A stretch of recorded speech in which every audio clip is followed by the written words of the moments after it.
নমস্কার, ফিরে এলাম একটি মিনি ব্লগ নিয়ে। মা বাবাকে নিয়ে কিছুদিন আগে পুজো দিতে গিয়েছিলাম হায়দ্রাবাদের মধ্যে শামশাবাদে অবস্থিত একদম দক্ষিণেশ্বর মন্দিরের আদলে তৈরি করা একটি মন্দিরে। 2020-তে বাঙালি স্বর্ণশিল্পীরা একজোট হয়ে তৈরি করেছিলেন হায়দ্রাবাদের সাধারণ মানুষের জন্য। সাধারণ মানুষের জন্য মন্দিরটি সকাল 9টা থেকে 2টো অবধি খোলা থাকে এবং তারপর আবার 4টে থেকে সন্ধ্যা আরতি অবধি মন্দিরটি খোলা থাকে। একরাশ আনন্দ নিয়ে মন্দিরে পুজো দিয়ে আমরা বাবার একটি গান শুনে বাড়ি ফেরার পথে আবার রওনা দিয়েছিলাম।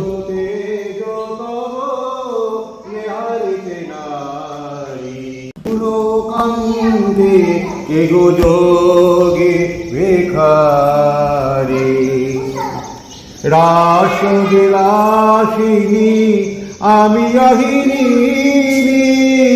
শ্যামল কিশোর